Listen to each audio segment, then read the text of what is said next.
Antes de que los dioses del Olimpo fueran imaginados sentados en tronos de oro, antes de que Zeus alzara el rayo sobre las cumbres de Grecia, antes de que Hera, Atenea, Apolo o Poseidón ocuparan su lugar en los relatos de los poetas, el universo griego era distinto. No tenía aún la forma ordenada que más tarde conocerían los hombres. No había palacios divinos sobre las montañas, ni sacrificios en templos de mármol, ni héroes navegando hacia islas remotas bajo la mirada de los inmortales. Había algo más antiguo, más vasto y más difícil de nombrar. Los antiguos griegos contaban que al principio existía el caos. No era exactamente desorden, como a veces se entiende esa palabra en tiempos posteriores. Era una abertura inmensa, una hondura primera, un espacio sin límites claros del que todo podía surgir. En las tradiciones conservadas por los poetas, especialmente por Hesíodo, el caos aparece como el primer estado del mundo, una presencia sin forma humana, sin voluntad reconocible, sin rostro. De ese vacío primordial fueron naciendo las primeras fuerzas: Gea, la tierra; Tártaro, la región profunda bajo el mundo; Eros, la fuerza que impulsa la unión y la generación; y otras entidades oscuras como Erebo y Nax, la noche. Aquel primer universo no era todavía un reino gobernado por leyes morales o por dioses semejantes a los hombres. Era una sucesión de nacimientos cósmicos. Cada ser que aparecía traía consigo una parte del mundo: la tierra firme, la oscuridad, la profundidad, el cielo, el mar, el día. Los griegos no describían estos orígenes como una creación hecha desde fuera, sino como una genealogía. El cosmos nacía como nace una familia inmensa, con alianzas, tensiones, descendencias y conflictos. En el centro de ese principio se encontraba Gea. Gea era la tierra, pero no solo el suelo que se pisa. Era la base de todo lo visible, la gran madre que sostiene montañas, llanuras, grutas, fuentes y ciudades futuras. En los mitos, Gea aparece como una potencia antigua, maternal y severa, capaz de engendrar por sí misma. De ella surgió Urano, el cielo estrellado que la cubrió por completo. También nacieron las montañas y el mar estéril, Ponto, antes de que el mundo estuviera habitado por dioses con historias más cercanas al corazón humano. Urano, el cielo, se extendía sobre Gea como una bóveda interminable. La imagen podía resultar imponente para quienes miraban desde una colina de Beocia, desde una costa del Egeo o desde un valle rodeado de olivos. Arriba, la profundidad azul; abajo, la tierra fértil. En el mito, esa unión entre cielo y tierra dio origen a una generación poderosa, los titanes. Los titanes no eran todavía los dioses olímpicos. Eran anteriores, más ligados a las fuerzas vastas de la naturaleza y al orden primitivo del universo. Entre ellos estaban Océano, la corriente inmensa que rodeaba el mundo; Seo, Crío, Hiperión y Jápeto; y también las titánides como Tea, Rea, Temis, Nemósine, Febe y Tetis. Sus nombres parecían guardar ecos de luz, memoria, ley, aguas, linajes y alturas celestes. No todos tendrían el mismo papel en las leyendas posteriores, pero todos pertenecían a una edad anterior a Zeus. En aquel tiempo remoto, el mundo estaba lleno de presencias que no eran humanas. No había todavía una frontera clara entre paisaje y divinidad. Una montaña podía ser algo más que roca, un río podía tener linaje, la noche podía engendrar poderes, la memoria podía ser madre de las musas, el cielo podía actuar como un padre dominador, la tierra podía sufrir, recordar y conspirar, pero aquel primer orden no era pacífico. Según el relato mítico, Urano no miraba con benevolencia a todos sus hijos. Además de los titanes, Gea había dado a luz a seres de aspecto formidable: los cíclopes, dotados de un solo ojo y asociados más tarde con el trueno, el relámpago y el rayo; y los hecatónquiros, criaturas de 100 brazos y 50 cabezas, símbolos de una fuerza casi inconcebible. Urano temía o aborrecía a esos hijos y los mantenía encerrados en las profundidades de Gea sin permitirles salir a la luz. Esta imagen, más que un episodio familiar en el sentido humano, expresa una tensión primordial: el cielo presionando sobre la tierra, la vida retenida en el interior del mundo, las fuerzas jóvenes impedidas de manifestarse. Gea, cargada con sus hijos ocultos, sufría bajo ese dominio. Entonces hizo algo que cambiaría el curso del cosmos. Preparó una hoz de metal resistente, a veces descrita como hecha de acero gris o de un material primordial, y llamó a sus hijos para que actuaran contra Urano. Los titanes dudaron. Solo uno aceptó: Crono, el más joven de ellos, astuto y ambicioso. En la memoria griega, Crono sería recordado como una figura central del mundo anterior a los olímpicos. No debe confundirse sin más con el tiempo abstracto, aunque en épocas posteriores su nombre se mezcló a veces con esa idea. En la genealogía mítica, Crono era un hijo de la tierra y del cielo, destinado a romper el primer dominio y a establecer otro. Gea escondió a Crono en un lugar adecuado, y cuando Urano descendió para cubrir de nuevo a la tierra, Crono atacó con la hoz. El acto fue violento y decisivo. La separación de Urano y Gea abrió el espacio del mundo. El cielo ya no permanecería pegado a la tierra. Entre ambos podría existir aire, luz, movimiento, vida. De la sangre de Urano caída sobre Gea nacieron otros seres, las Erinias, asociadas con la venganza de los crímenes de sangre, los gigantes, y las Melias, ninfas de los fresnos. De la espuma del mar, según una tradición célebre, nacería Afrodita, aunque las versiones sobre su origen no siempre coinciden. Así, incluso un acto de ruptura cósmica podía dar lugar a nuevas formas de belleza, temor y poder. Urano, vencido, dejó de gobernar, pero antes de desaparecer del centro de la historia, pronunció una maldición o una advertencia. Sus hijos recibirían el nombre de titanes, en algunos relatos asociado a su audacia o a su tensión contra el padre. Y Crono, que había destronado a quien lo engendró, quedaría marcado por una sombra. Algún día él también podría ser derribado por su propia descendencia. Con Crono comenzó una nueva edad. El mundo bajo los titanes tenía otra forma.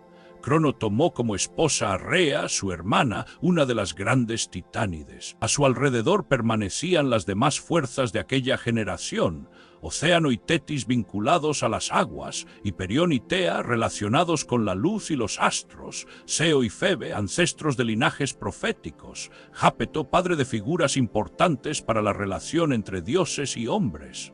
Temis representaba un orden profundo, anterior incluso a las leyes de las ciudades. Mnemósine guardaba la memoria de lo que sería cantado. No existía todavía el Olimpo como corte definitiva de los dioses.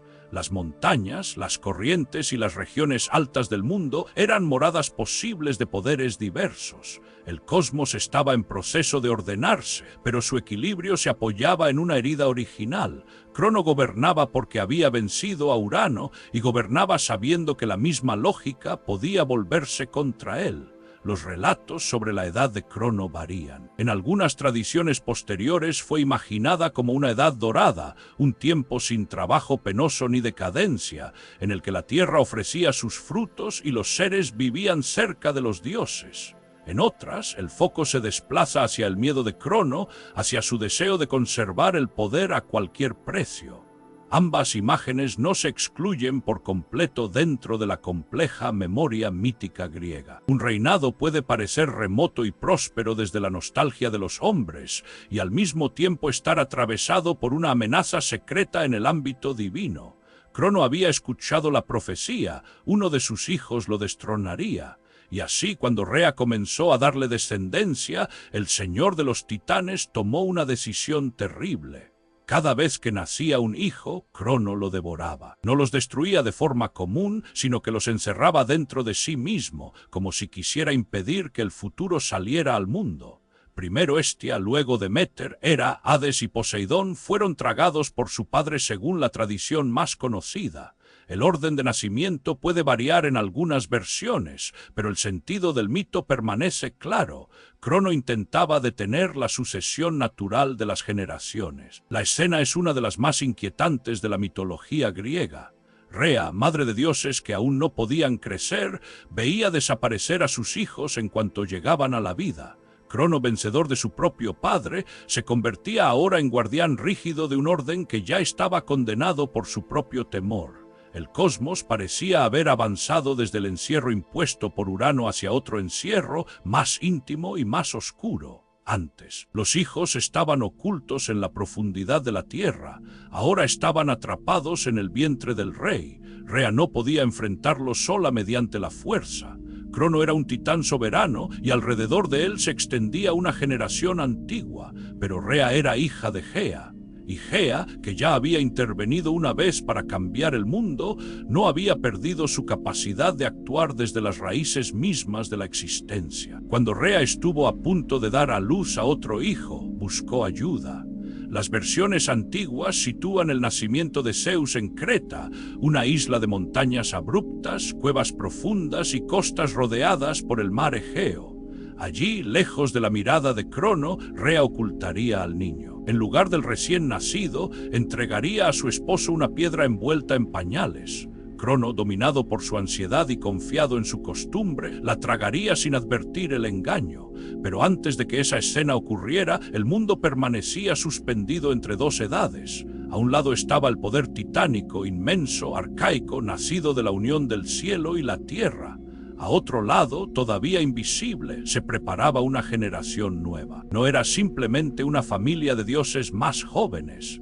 Era una forma distinta de imaginar el gobierno del cosmos. Los olímpicos, cuando llegaran, no serían fuerzas primordiales sin rostro, sino figuras con deseos, alianzas, símbolos y conflictos reconocibles. Zeus no sería solo el hijo escondido de Crono.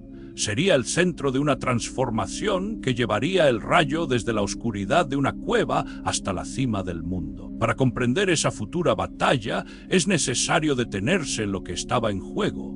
No se trataba únicamente de un hijo contra un padre. Ese motivo se repetía desde Urano hasta Crono, como si el mito griego viera en cada generación una energía destinada a superar a la anterior. La lucha que se acercaba enfrentaría dos formas de poder. Los titanes representaban un orden primero, vasto y heredado, sostenido por fuerzas cósmicas antiguas. La generación de Zeus representaría un orden nuevo, más articulado, capaz de repartir dominios, establecer juramentos, liberar aliados encerrados y convertir la violencia inicial del universo en una jerarquía más estable.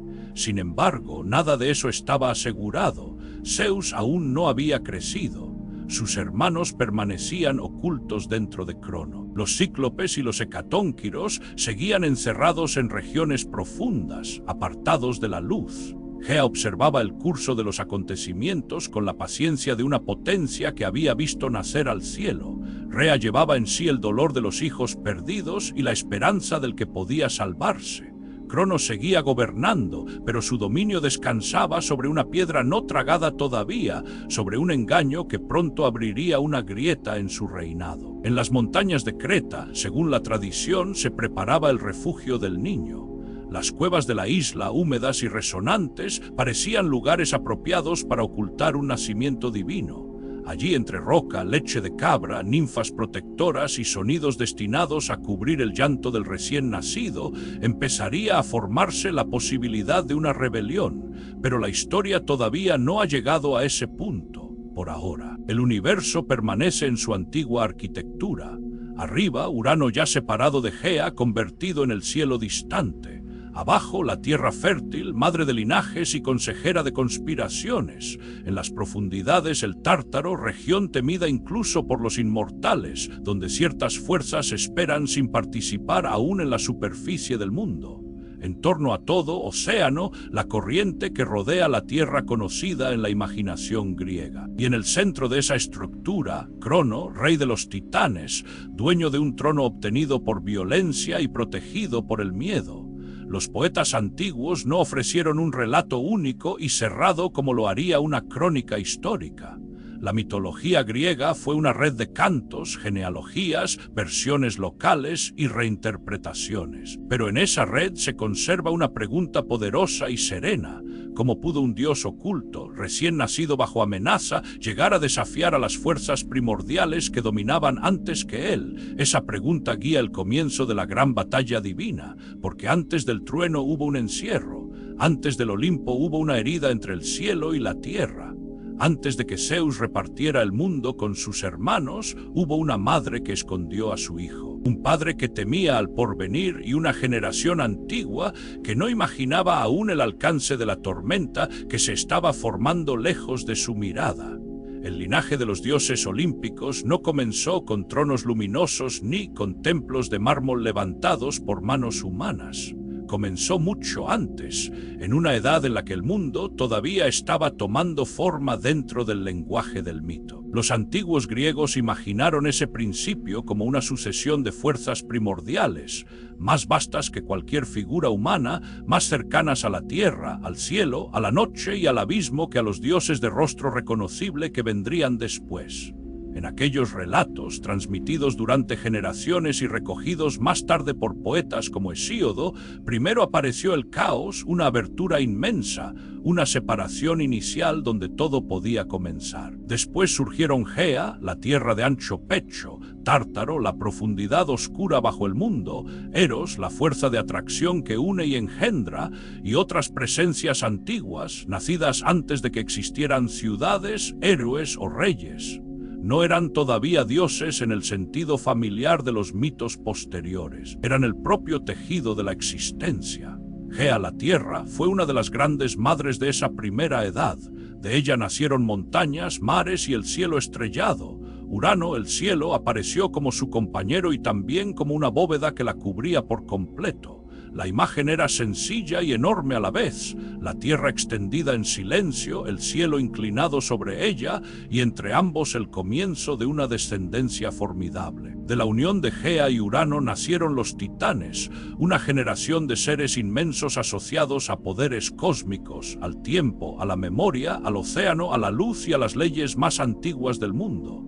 Entre ellos estaban Océano, Seo, Crío, Hiperión, Jápeto y Crono. También nacieron las titánides, Tea, Rea, Temis, Nemósine, Febe y Tetis. Aquellos nombres pertenecían a una etapa anterior al Olimpo, una época en la que las fuerzas divinas todavía parecían mezclarse con los elementos del universo. Pero Gea y Urano también engendraron hijos más extraños y difíciles de aceptar para el orden que Urano deseaba imponer. Nacieron los cíclopes, seres de un solo ojo, asociados más tarde al rayo, al trueno y a la artesanía divina. Y nacieron los hecatónquiros, criaturas de 100 brazos y 50 cabezas, cuya fuerza desmedida parecía imposible de contener. En la tradición hesiódica, Urano los aborrecía o los temía. No quería que vieran la luz ni que ocuparan un lugar libre en el mundo. Por eso los escondió en las entrañas de Gea. La imagen de ese encierro era una de las más sombrías del mito. Los hijos de la tierra permanecían atrapados dentro de su propio cuerpo. Gea, cargada por el peso de aquellos descendientes no nacidos a la vida abierta, sufría.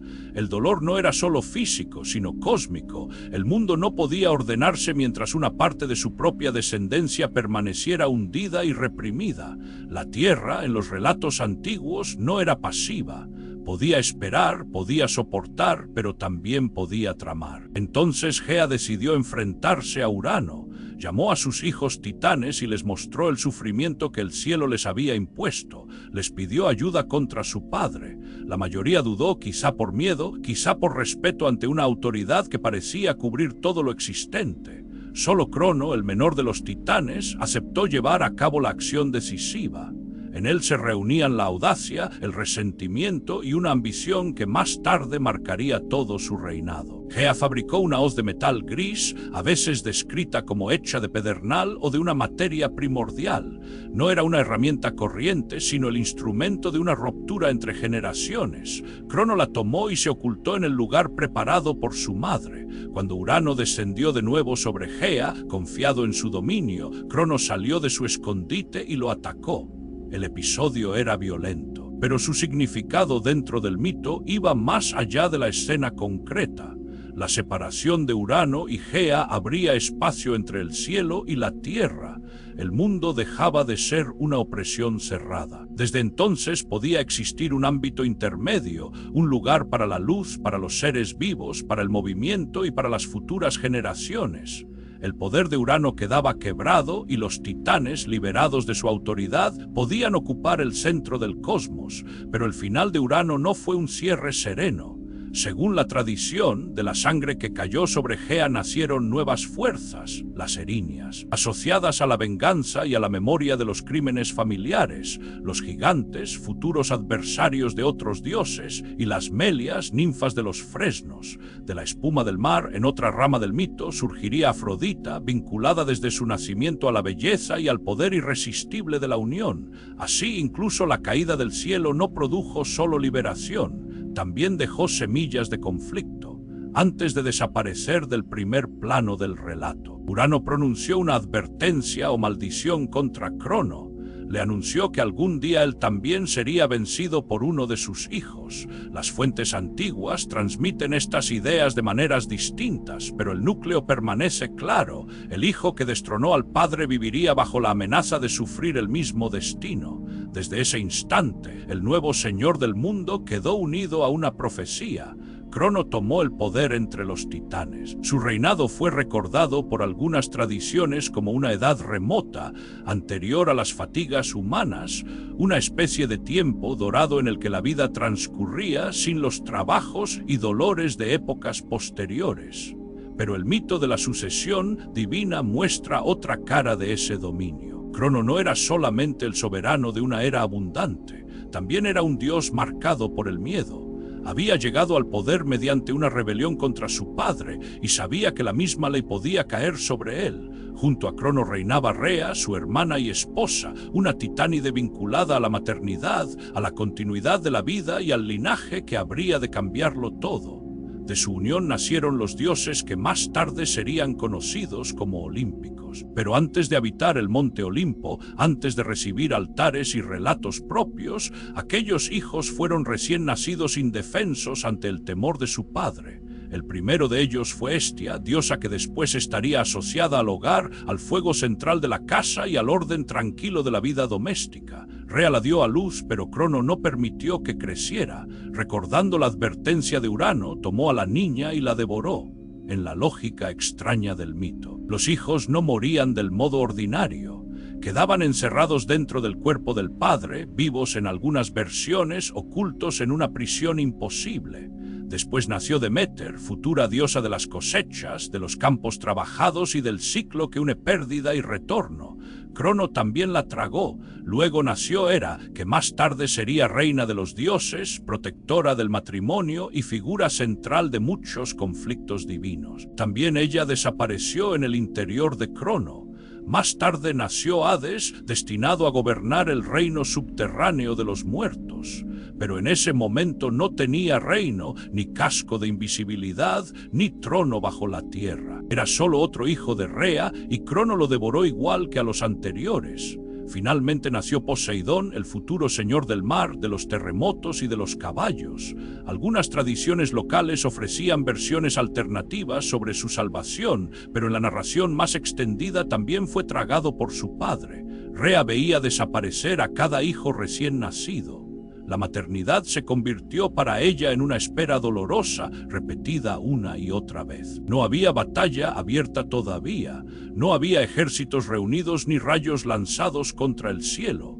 El conflicto estaba encerrado dentro del palacio divino de los titanes, en el gesto terrible de un padre que prefería aprisionar a sus hijos antes que arriesgar su poder. Crono gobernaba, pero no descansaba. Cada nacimiento confirmaba la amenaza que intentaba evitar. Cada hijo devorado parecía darle seguridad durante un tiempo, aunque también aumentaba la sombra de su propio acto. En el mito griego, las acciones contra la familia rara vez desaparecen sin consecuencias. Se hunden bajo la superficie como raíces hasta encontrar una grieta por donde regresar. Rea, cansada de perder a sus hijos, buscó ayuda. Acudió a Gea y a Urano, o al menos así lo presenta una de las tradiciones principales. La tierra y el cielo, que habían vivido antes su propia tragedia familiar, conocían el peso de las profecías y de los ciclos de violencia. Gea, que había impulsado la caída de Urano, volvió a intervenir en el destino del mundo. Esta vez no lo hizo para liberar a unos hijos atrapados en sus entrañas, sino para salvar al niño que habría de liberar a sus hermanos. El nuevo hijo de Rea estaba a punto de nacer. Ese niño era Zeus. Para protegerlo, Rea viajó lejos de la vigilancia de Crono. El lugar elegido fue Creta, isla montañosa del mar Egeo, envuelta en tradiciones muy antiguas. Allí, entre grutas sagradas, laderas escarpadas y valles donde los rebaños se movían bajo la luz mediterránea, la leyenda situó el nacimiento oculto del futuro rey de los dioses. Varias cuevas cretenses reclamaron más tarde ese vínculo mítico, entre ellas la cueva del Ida y la del Dicte. La precisión geográfica variaba según las tradiciones locales, pero la imagen permanecía poderosa. El dios que un día gobernaría desde las alturas nació escondido en una cavidad de la tierra. El detalle resulta significativo. Zeus, asociado después al cielo abierto, al rayo y al orden elevado del Olimpo. Comenzó su historia bajo la protección de Gea, oculto en el interior de una montaña. Para escapar del padre que devoraba a sus hijos, tuvo que ser guardado por la misma tierra que ya había sufrido el peso de Urano. El mito tejía así una repetición con variaciones. Otra madre escondía a su hijo, otro padre temía al futuro, otra generación esperaba el momento de levantarse. Cuando Zeus nació, Rea preparó el engaño. En lugar de entregar al niño a Crono, envolvió una piedra en pañales. La presentó como si fuera el recién nacido. Crono, dominado por su miedo y confiado en la repetición de su propio método, tomó aquel bulto y lo tragó sin examinarlo.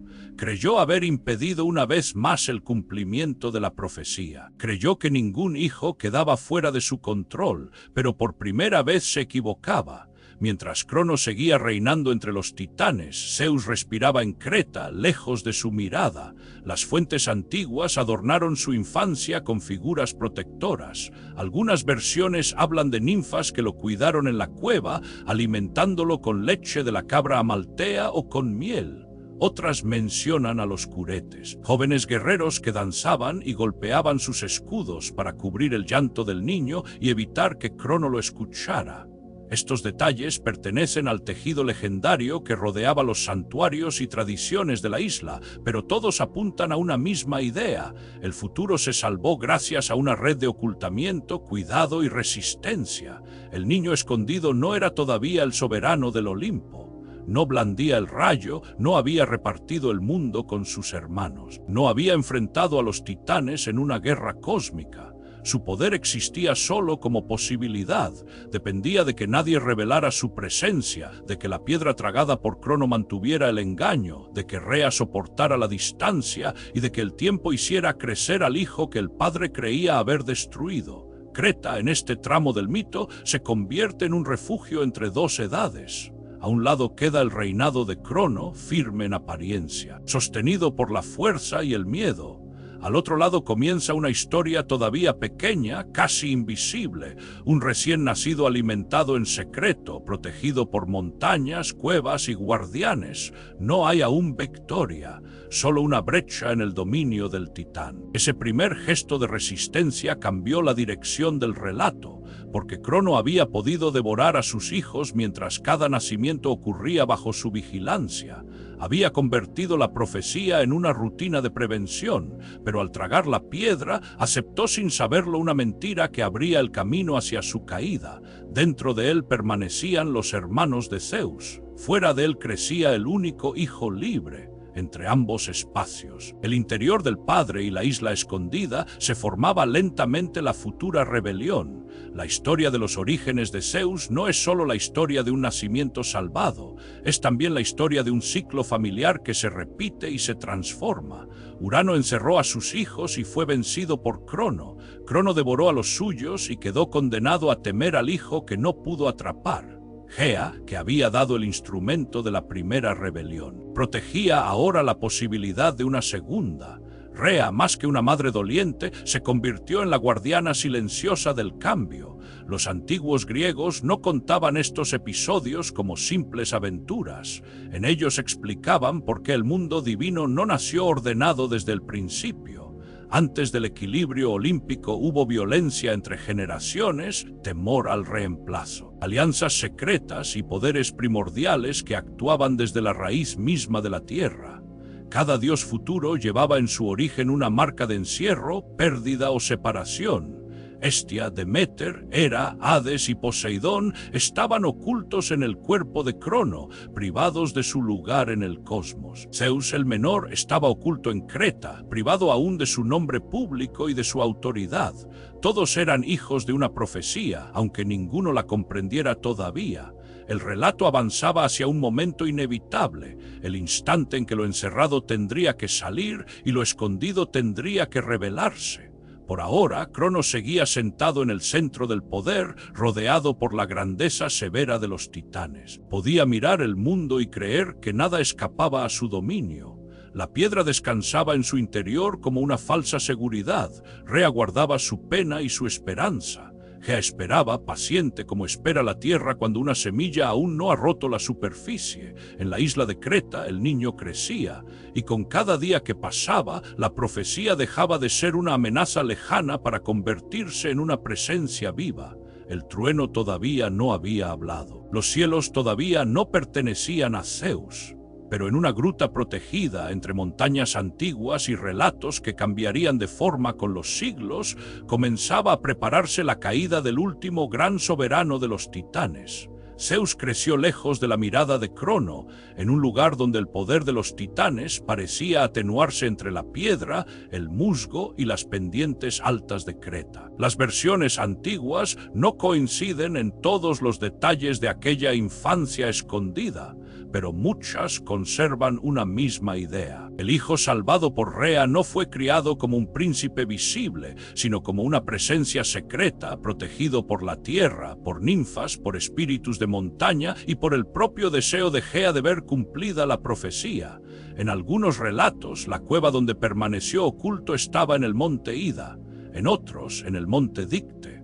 Ambos lugares quedaron asociados con su nacimiento y crianza, como si la memoria mítica hubiera querido repartir el origen del dios entre varias montañas sagradas.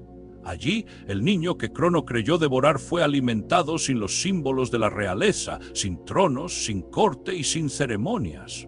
Su primera patria no fue un palacio, sino una gruta fresca, rodeada de árboles, rocas y senderos por los que subía la niebla del amanecer. La cabra amaltea aparece en muchas tradiciones como una de las figuras que nutrieron a Zeus.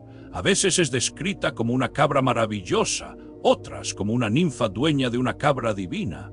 Lo importante no es tanto fijar una única forma, sino comprender lo que representa dentro del relato. El poder futuro del cielo fue sostenido al principio por una criatura humilde, vinculada a la leche, a la abundancia y a la vida que brota en lugares apartados. De su cuerno, según una tradición posterior, nacería la cornucopia, símbolo de fertilidad y riqueza inagotable.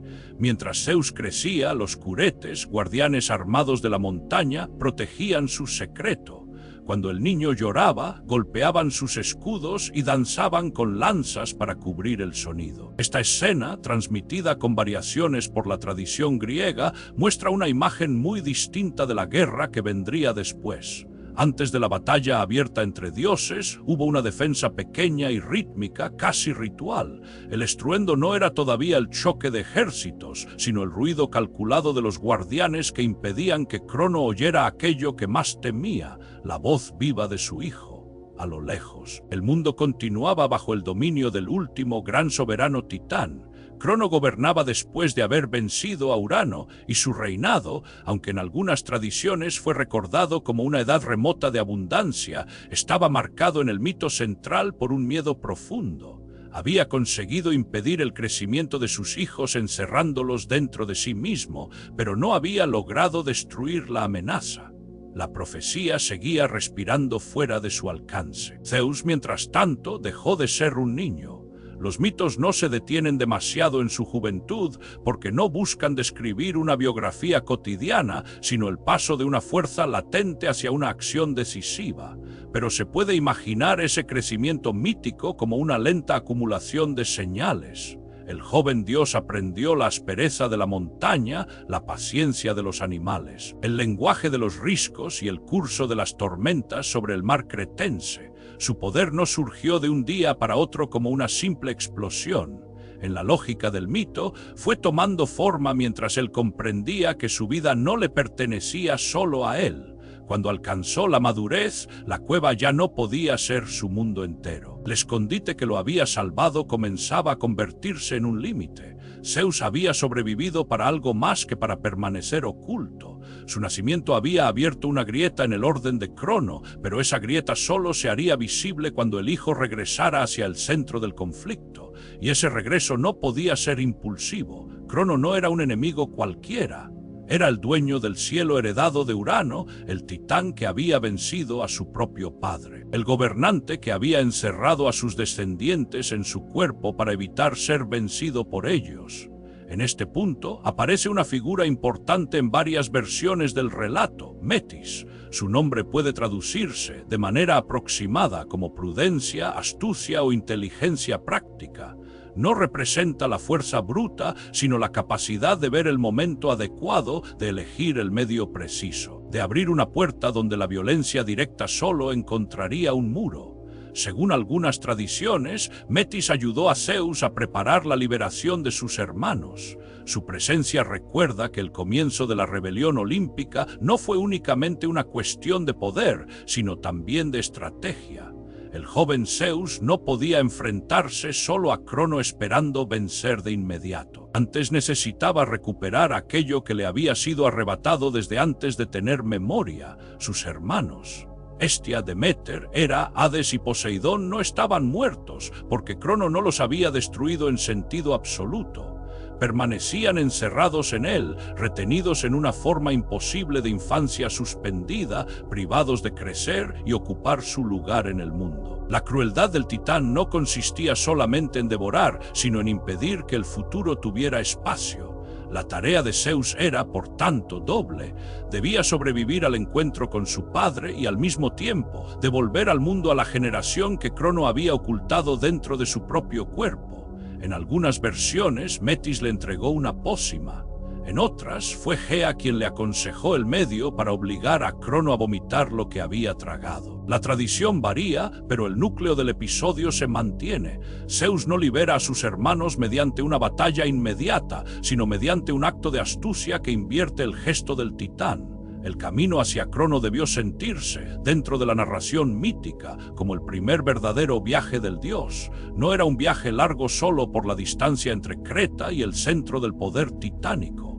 Era el tránsito entre la protección y la exposición, entre el secreto y el riesgo, entre la infancia salvada por otros y la madurez en la que debía actuar por sí mismo. Zeus abandonó la montaña que lo había escondido y se dirigió hacia el mundo de su padre, llevando consigo no un ejército, sino una intención precisa. Las fuentes antiguas no describen con detalle cada paso de ese regreso, de modo que la narración debe moverse con cuidado entre mito e interpretación. Lo que se conserva es la estructura sagrada del episodio. Zeus llega hasta Crono. Consigue que el titán ingiera la sustancia preparada o administrada con ayuda de quienes conocen las fuerzas ocultas de la tierra. Crono, engañado o vencido por el efecto de aquella mezcla, comienza a devolver lo que había tragado. Primero salió la piedra que Rea le había entregado envuelta en pañales. La falsa criatura que Crono había devorado creyendo anular la profecía fue expulsada antes que los hijos verdaderos. Ese detalle tiene una fuerza simbólica serena y profunda. La mentira que había protegido a Zeus reapareció como testimonio del engaño. Crono, que había querido controlar el tiempo y la sucesión, se encontró obligado a devolver incluso el objeto que marcaba su error. En algunas tradiciones, aquella piedra sería colocada después en Delfos como un signo venerable del episodio. Los griegos relacionaron así la historia del nacimiento de Zeus con un lugar de memoria religiosa. Después fueron liberados sus hermanos. Hestia, la primera devorada, salió la última según la lógica inversa del relato. Por eso en la tradición griega puede aparecer como la mayor y la menor al mismo tiempo, la primera nacida de Rea y Crono, pero la última en regresar al mundo. Su figura no está asociada a campañas ni conquistas, sino al hogar, al fuego del centro de la casa y de la ciudad. En el comienzo de esta nueva generación divina, Hestia representa algo esencial, la estabilidad tranquila alrededor de la cual puede ordenarse una comunidad. Deméter volvió también al mundo.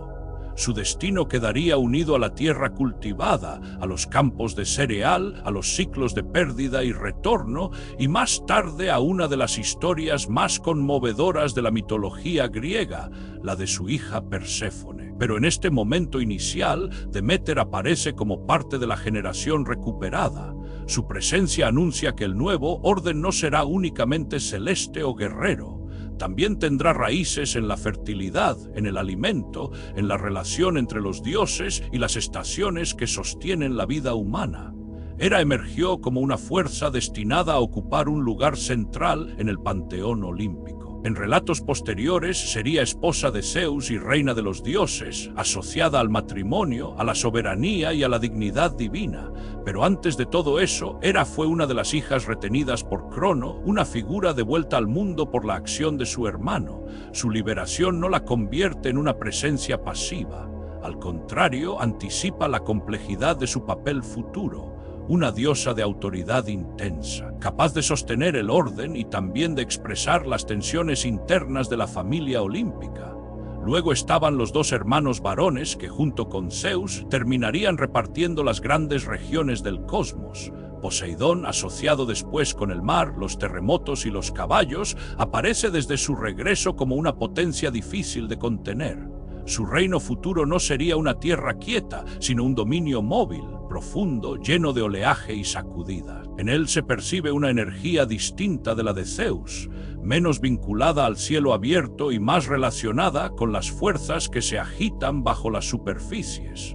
Hades, por su parte, sería el soberano del mundo subterráneo, aunque en este punto de la historia todavía no se ha producido el reparto definitivo. Su nombre arrastra, en la imaginación posterior, una sombra solemne, pero no debe confundirse con una figura maligna en el sentido moderno. Hades gobernará el ámbito de los muertos, un territorio necesario dentro de la visión griega del universo. Su liberación introduce una dimensión inevitable.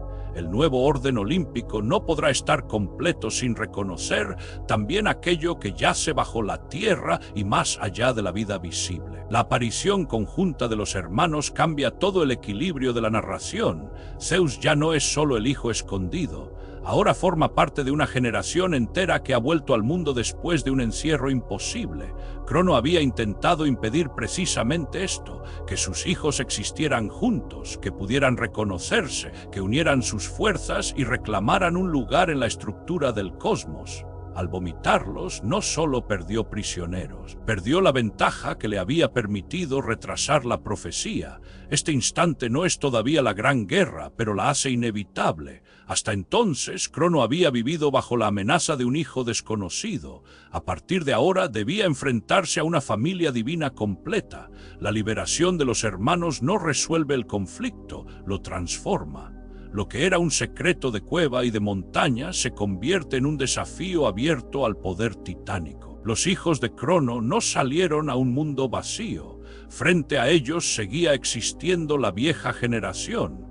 Los titanes conservaban fuerza, autoridad y memoria de una época anterior. No todos los descendientes de Urano y Gea tomarían el mismo partido, y las fuentes antiguas muestran alianzas diversas en torno a la guerra que se aproxima. Pero la línea principal queda clara. Los olímpicos, todavía sin haber recibido plenamente ese nombre como símbolo de dominio, comienzan a formar un grupo frente al régimen de Crono. La unión entre los hermanos no debió estar libre de tensiones. Cada uno poseía una naturaleza distinta, y los mitos griegos rara vez presentan a sus dioses como figuras perfectamente armoniosas. Sin embargo, en este primer momento los une una experiencia común. Todos fueron hijos arrebatados, todos fueron negados por su padre, todos deben su regreso a la acción del hermano que escapó. La familia divina se forma así no solo por nacimiento, sino por una liberación compartida. Zeus ocupa el centro de esa transformación, no porque los demás carezcan de importancia, sino porque él ha sido el agente del retorno. La profecía que Crono temía comienza a adoptar una forma concreta. El hijo que sobrevivió no llega para reemplazarlo de manera silenciosa, sino para abrir el encierro y convocar fuerzas nuevas. Su primera gran victoria no consiste en lanzar rayos ni en ocupar un trono, sino en recuperar a quienes el poder anterior había intentado borrar. Aún así, Zeus todavía no posee las armas que lo harán reconocible en el imaginario posterior. El rayo, el trueno y el relámpago no han sido todavía entregados por los cíclopes en el curso de la guerra, según una de las tradiciones más importantes. El joven dios se encuentra en una etapa intermedia. Ya no es el niño oculto, pero aún no es el soberano del Olimpo. Esa posición hace que el relato conserve una tensión especial. El ascenso ha comenzado, pero nada garantiza su éxito. Crono, por su parte, queda marcado por una humillación que no puede ignorarse.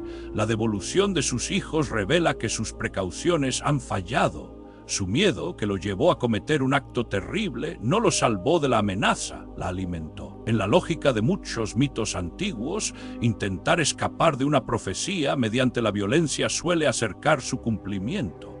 Crono había encerrado a sus hijos porque temía ser depuesto por uno de ellos. Al hacerlo, provocó el odio, la separación y la necesidad de una rebelión.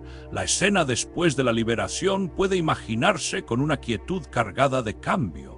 Los hijos de Rea y Crono están de nuevo en el mundo. No han vivido infancias comunes ni trayectorias separadas. Sus historias comienzan casi al mismo tiempo, como si el tiempo retenido dentro del Titán se hubiera abierto de golpe. En torno a ellos, la creación antigua contiene la respiración. Gea, que desde el principio había conocido el peso de las sucesiones divinas, ve acercarse una nueva etapa.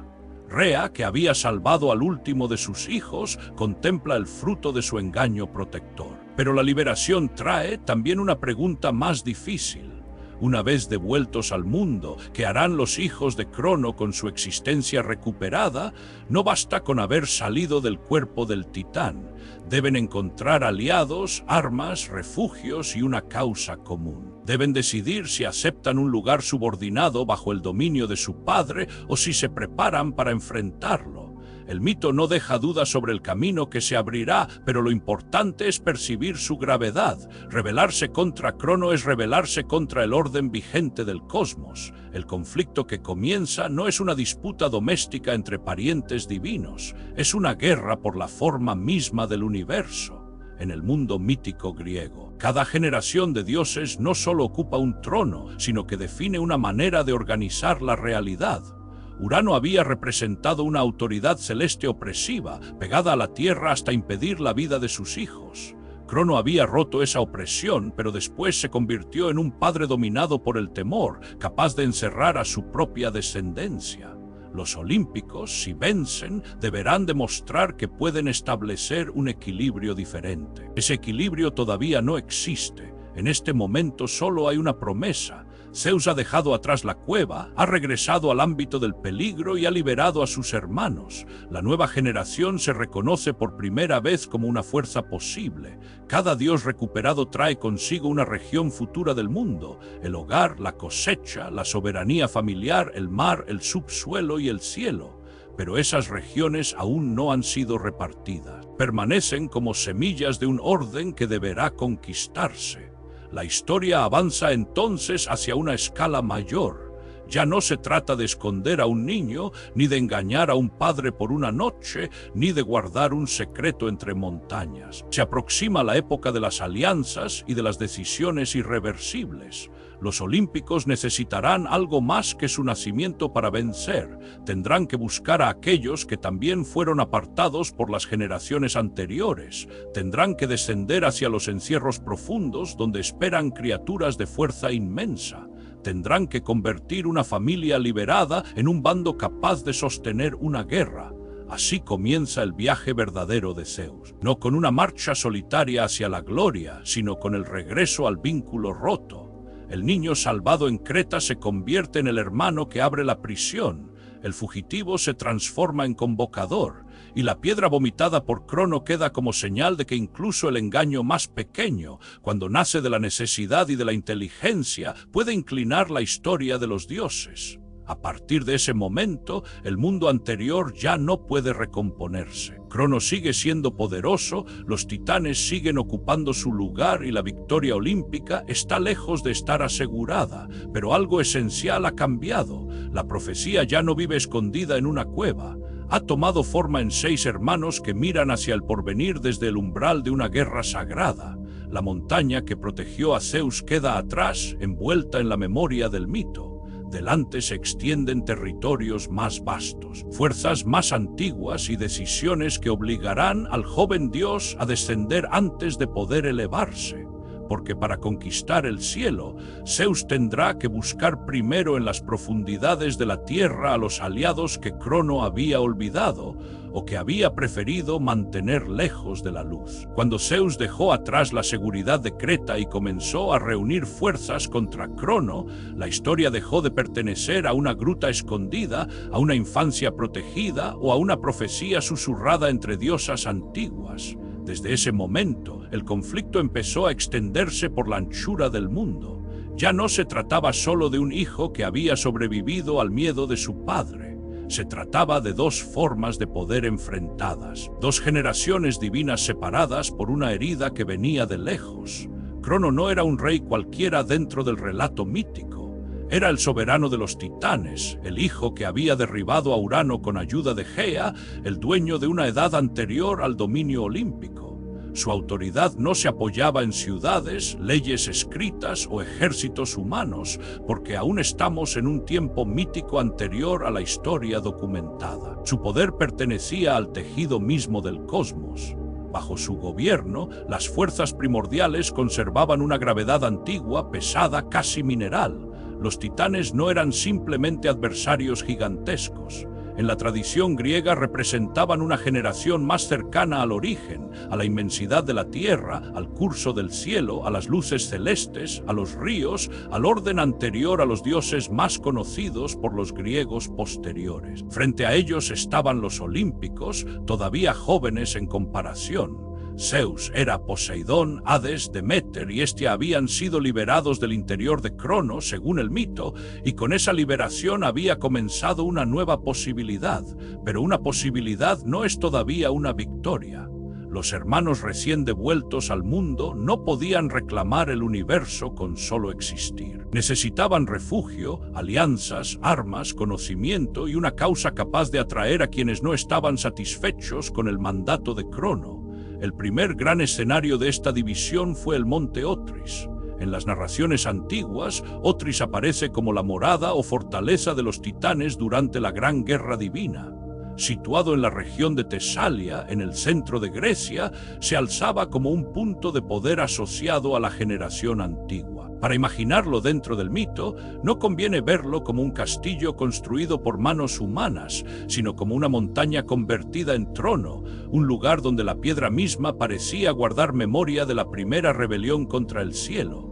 Sus laderas ásperas, sus bosques, sus barrancos y sus cumbres dominaban el paisaje como si cada roca hubiera sido colocada allí antes de que los mortales aprendieran a nombrar a los dioses. Desde Otris, Crono podía reunir a sus hermanos y aliados.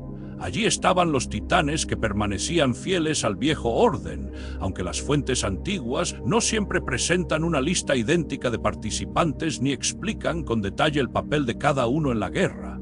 En el corazón del bando titánico se encontraban figuras como Océano, Seo, Crío, Hiperión, Jápeto y otros nombres vinculados a fuerzas inmensas. Algunos relatos sugieren que no todos los titanes combatieron del mismo modo y que ciertas divinidades antiguas permanecieron apartadas o adoptaron posiciones más prudentes.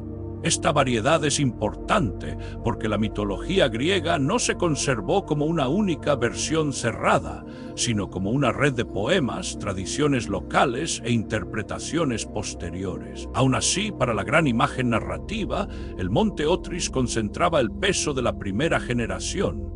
Allí se reunía el orgullo de quienes habían conocido el mundo antes del Olimpo. Allí se mantenía la autoridad de Crono, pero también su temor, porque el soberano que había devorado a sus hijos para impedir la profecía había descubierto que la profecía no había muerto en su garganta. Había regresado con forma de jóvenes dioses capaces de desafiarlo. Al otro lado del mundo sagrado comenzó a tomar forma un segundo centro de poder, el monte Olimpo. El Olimpo, en la frontera entre Tesalia y Macedonia, era para los griegos una montaña real y al mismo tiempo un espacio elevado hacia lo divino. Sus cumbres, envueltas a menudo por nubes, parecían tocar una región inaccesible. En los días claros, sus laderas descendían hacia valles y costas en los días cubiertos. La parte alta desaparecía como si perteneciera a otro plano. Esa cualidad lo convirtió con el tiempo en la morada por excelencia de los dioses olímpicos. En esta fase temprana del mito, antes de la victoria definitiva, el Olimpo no es aún el palacio ordenado de una familia divina establecida. Es más bien un refugio, una altura desde la cual los dioses jóvenes aprenden a resistir. Allí se agrupó la nueva alianza. Zeus, como impulsor de la rebelión, ocupaba el centro.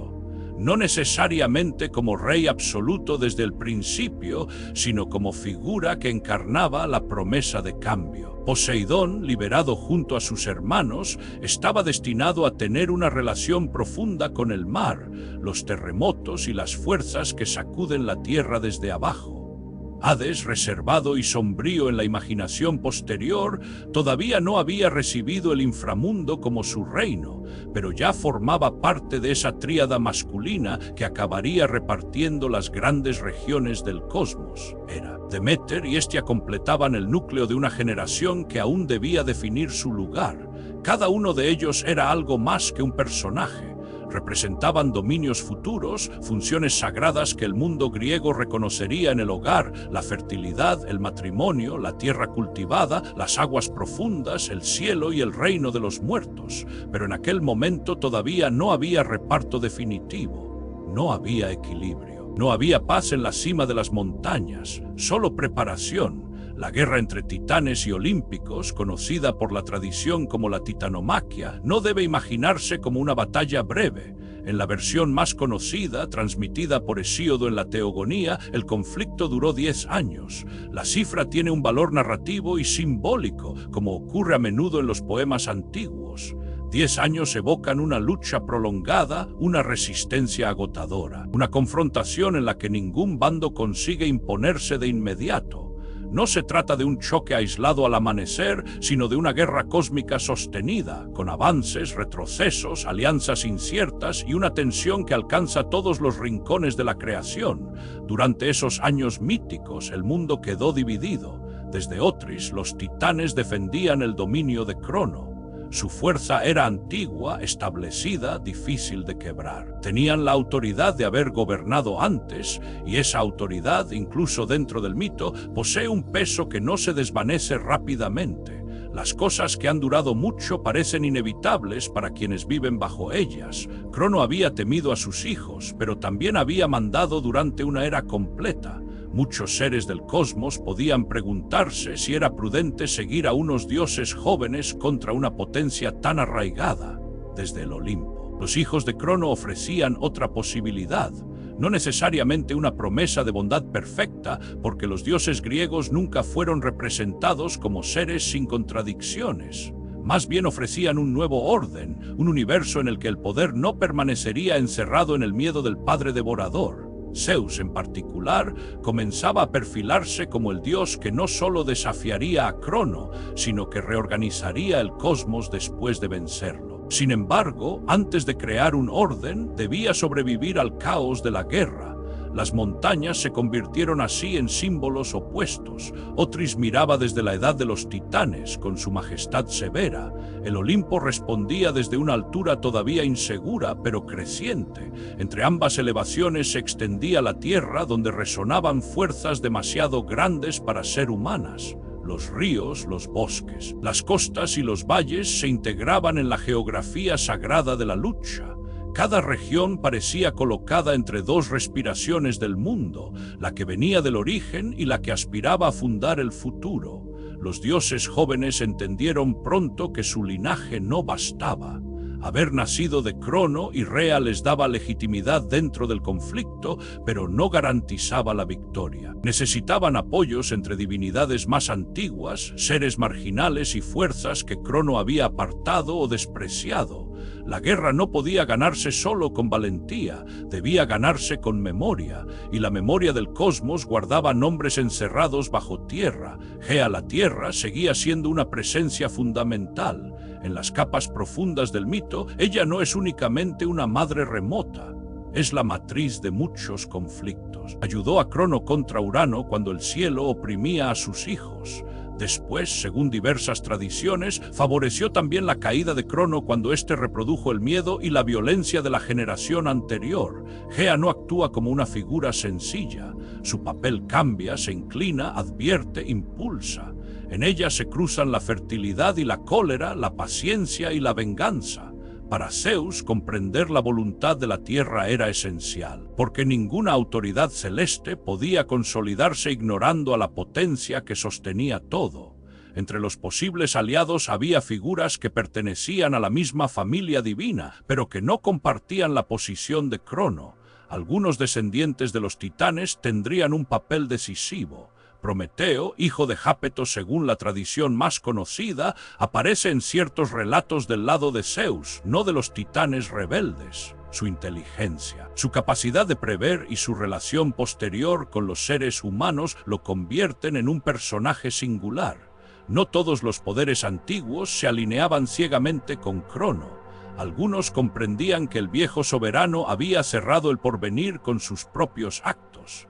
También estaba Temis, asociada a la ley divina, al orden y a la justicia en un sentido sagrado anterior a las leyes humanas. En algunas genealogías, Temis pertenece a la generación titánica, pero en el mundo olímpico posterior ocupa un lugar respetado junto a Zeus. Su figura sugiere que la guerra no era simplemente una sustitución de fuerza por fuerza. En el mejor de sus significados míticos, implicaba la búsqueda de una medida, de una forma más estable de ordenar las relaciones entre dioses y seres. El conflicto se hizo entonces más complejo. No era una línea sencilla con todos los titanes en un lado y todos los jóvenes dioses en el otro. Era una fractura dentro de la propia familia del cosmos. Padres contra hijos, hermanos contra hermanos, antiguas alianzas contra nuevas lealtades. La mitología griega repite a menudo este patrón de sucesión violenta. Urano teme a sus hijos, Crono destrona a Urano, Crono teme a los suyos, Zeus se levanta contra Crono. Pero cada repetición introduce una diferencia. La pregunta que empieza a tomar forma no es solo quién vencerá, sino si el vencedor podrá romper el ciclo. Mientras la guerra se extendía, la imaginación antigua concebía choques de una escala casi imposible. No se trataba de lanzas mortales contra escudos de bronce, aunque los poetas podían tomar imágenes de la guerra humana para hacer comprensible la escena. Eran montañas que parecían estremecerse, cielos alterados, relámpagos aún no plenamente consagrados como armas definitivas, fuerzas de tierra y aire enfrentándose en oleadas. Los combates podían ser imaginados como el choque de la permanencia contra la irrupción, de la masa titánica contra la agilidad de los nuevos dioses. Desde Otris, los titanes dominaban con resistencia. Desde el Olimpo, Zeus y los suyos respondían con estrategia.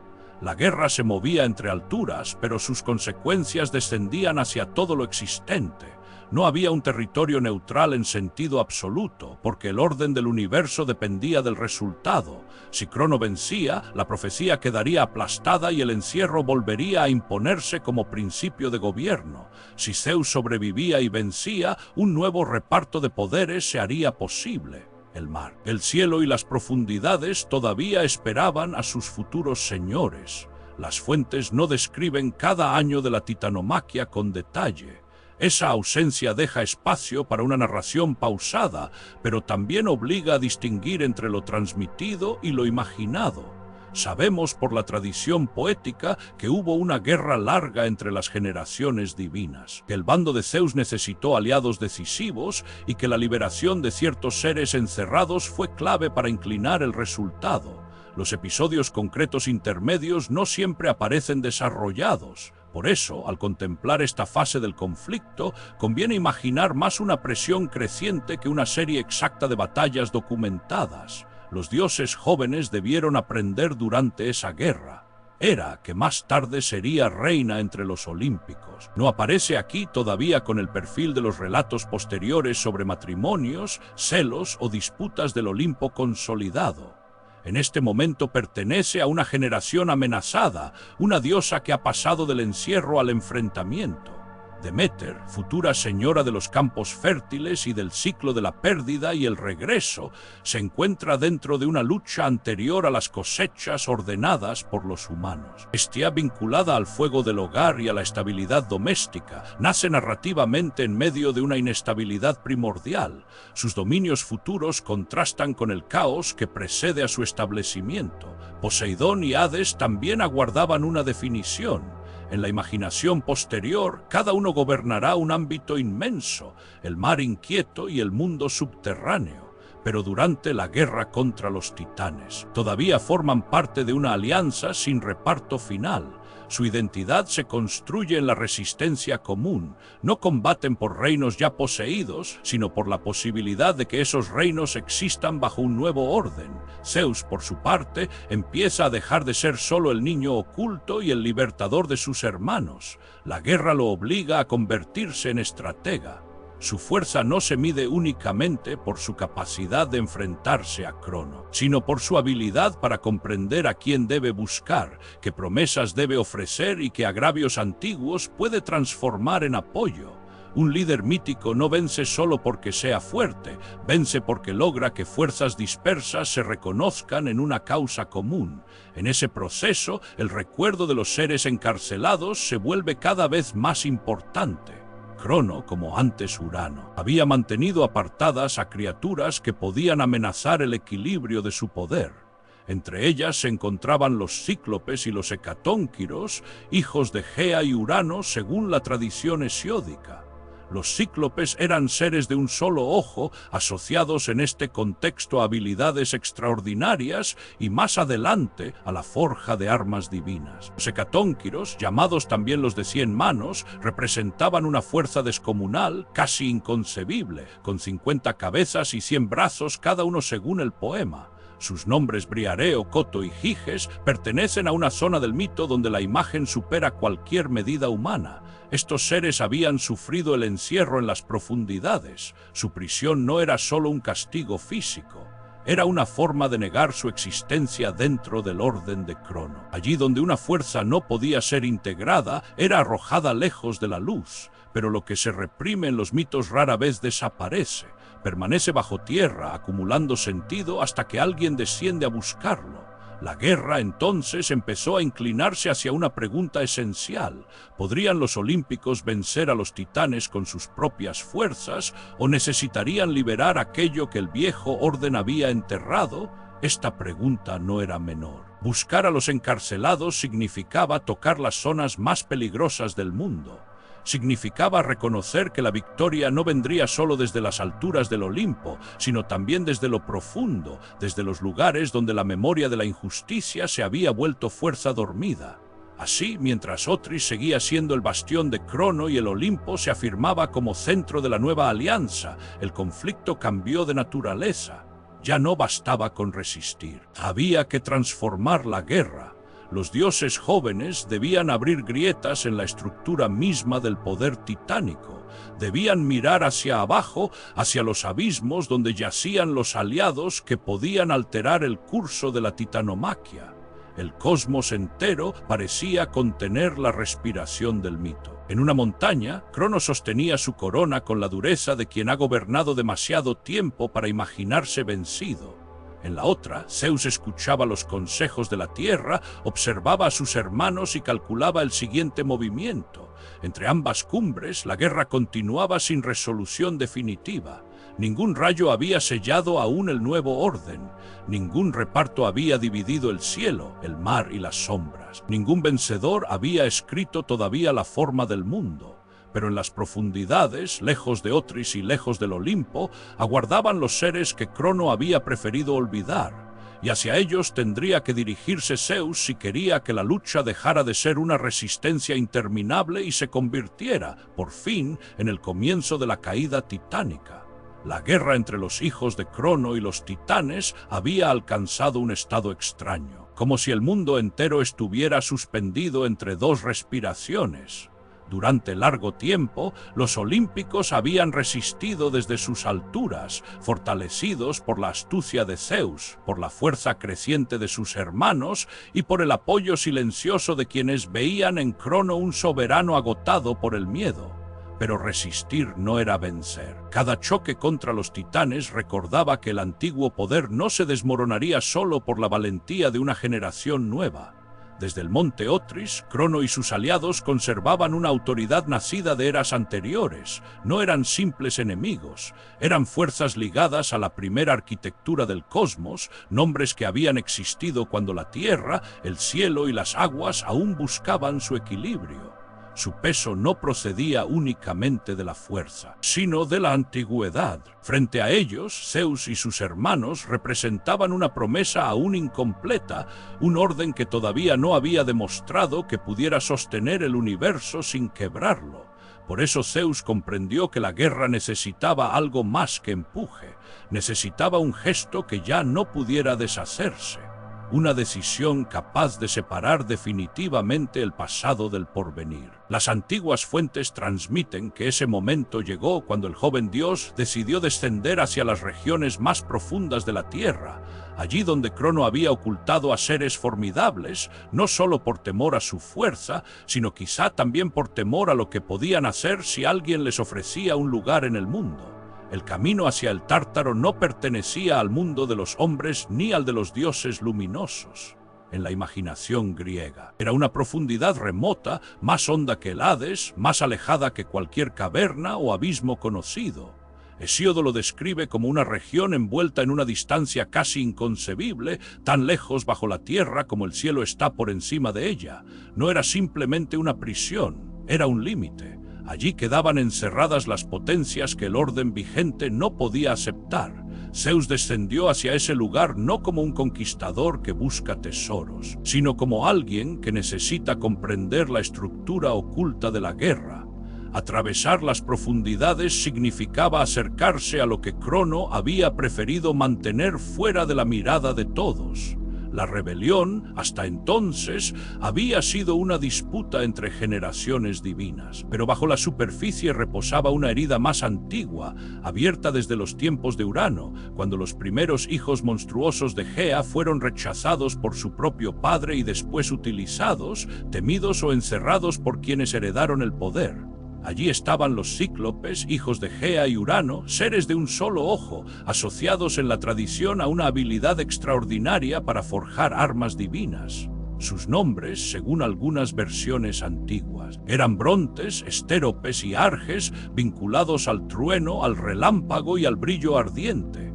No deben confundirse necesariamente con otros cíclopes posteriores de la mitología, como los pastores salvajes que aparecen en los relatos de Odiseo. Estos primeros cíclopes pertenecían a una capa más arcaica del mito, cercana al nacimiento mismo de las fuerzas naturales.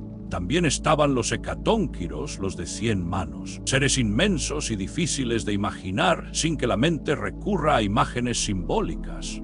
Briareo, Coto y Giges aparecen en las fuentes como criaturas de una fuerza desmesurada, capaces de arrojar montañas y sacudir los fundamentos del combate. Sus múltiples brazos no tienen que entenderse solo como una deformidad prodigiosa, sino como una manera antigua de representar una potencia que ningún cuerpo normal podría contener. Eran la acumulación de la fuerza, el desbordamiento de la materia, la violencia primordial concentrada en una forma viva. Crono los había mantenido alejados. Antes que él, Urano también los había rechazado. Esa continuidad resulta importante dentro del mito, porque muestra que el conflicto no empezó con Zeus ni terminaría únicamente con la caída de su padre. Había un patrón repetido. Cada soberano intentaba asegurar su dominio encerrando aquello que no podía controlar. Urano había oprimido a sus hijos. Crono había devorado a los suyos y había conservado prisioneros a quienes podían amenazarlo. Zeus, al llegar al Tártaro, se encontró ante una elección que definiría la naturaleza de su propio reinado antes incluso de obtenerlo.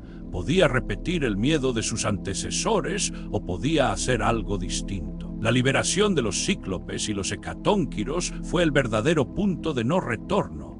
No se trató solo de ganar aliados para una batalla, fue una ruptura con la lógica del encierro absoluto. Zeus abrió las puertas de una prisión que simbolizaba el temor acumulado de 2 generaciones de gobernantes. Al hacerlo, reconoció que el nuevo orden no podía construirse únicamente sobre la sustitución de un rey por otro. Necesitaba integrar fuerzas que habían sido excluidas desde el principio. Las fuentes antiguas no desarrollan este episodio con los detalles de una escena moderna, pero su significado se impone con claridad. En lo profundo del mundo, los prisioneros recibieron la promesa de una reparación. A cambio de su libertad, unirían su fuerza a la causa olímpica. No era una alianza ligera. Los cíclopes y los hecatónquiros no eran súbditos menores ni soldados ordinarios. Eran poderes primordiales, antiguos incluso para los dioses que luchaban en las alturas. Su incorporación transformó por completo la escala de la guerra. El Tártaro, hasta entonces lugar de castigo y ocultamiento, se convirtió en el origen de un cambio decisivo. Allí, lejos de la luz del Olimpo, se prepararon los dones que harían reconocibles para siempre a los tres hermanos principales. La guerra necesitaba símbolos, no solo ejércitos. Necesitaba objetos capaces de concentrar la autoridad de cada uno y de expresar su relación con el universo. Los cíclopes entregaron a Zeus el rayo. En el lenguaje del mito, el rayo no era solo un arma, era la manifestación visible de una soberanía nueva. Relámpago, trueno y fuego celeste se unían en un objeto que ningún titán podía igualar. Con él, Zeus no se limitaba a golpear, señalaba desde lo alto una capacidad de ordenar el cielo, de intervenir con rapidez, de separar la confusión con una descarga luminosa. El rayo convertía al joven dios en algo más que un rebelde afortunado. Lo presentaba como una fuerza capaz de ocupar el centro del firmamento.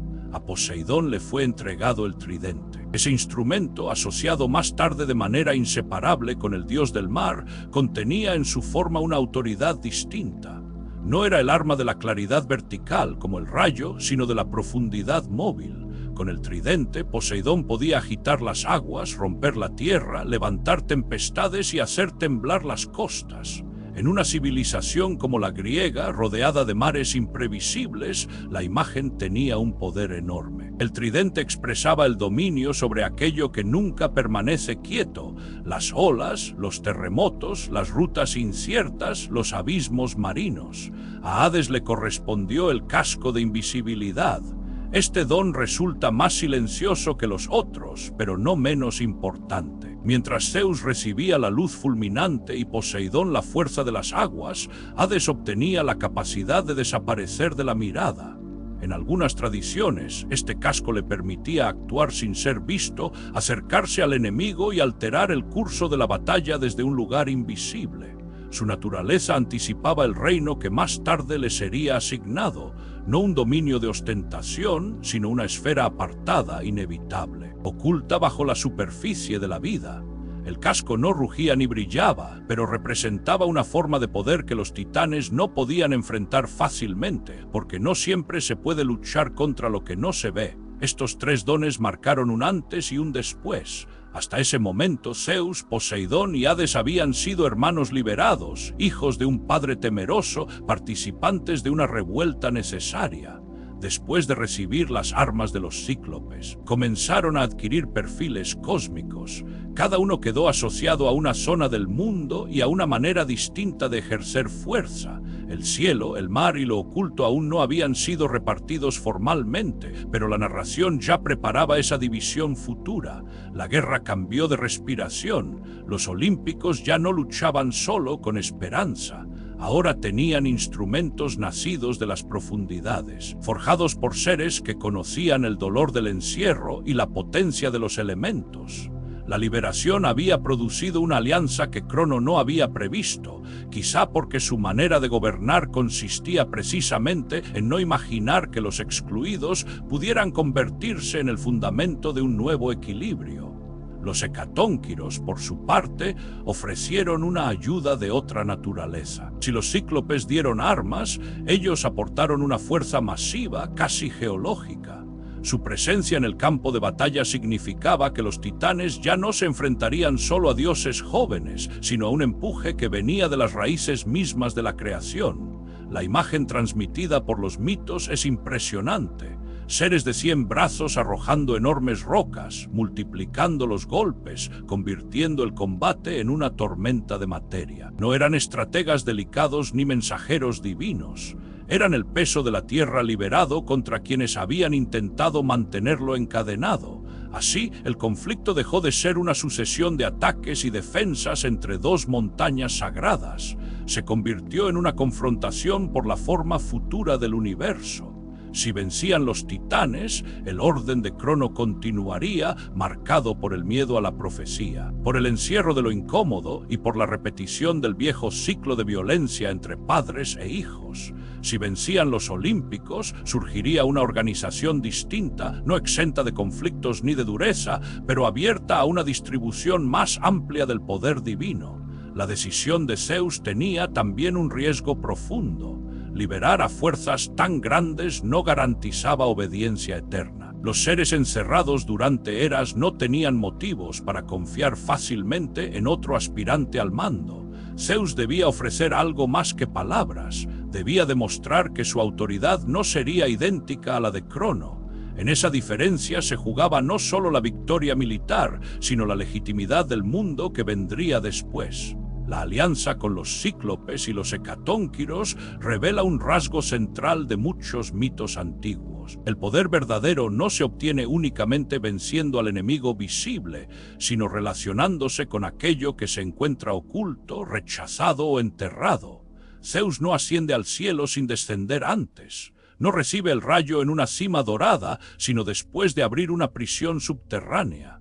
El futuro soberano de los dioses debe bajar a las regiones más alejadas de la luz para obtener el instrumento que lo unirá para siempre al firmamento. Esa paradoja da a la historia una profundidad particular. El Dios del cielo necesita el consentimiento de las profundidades. La autoridad superior nace de una deuda con los que estuvieron debajo. En términos mitológicos, el universo no puede ordenarse si una parte de sus fuerzas queda encerrada sin reconocimiento. La batalla contra Crono exige no solo derribar al padre, sino corregir una fractura más antigua entre creación y dominio. Cuando Zeus regresó con sus nuevos aliados, la situación ya no podía volver a ser la misma. Crono tal vez aún conservaba poder.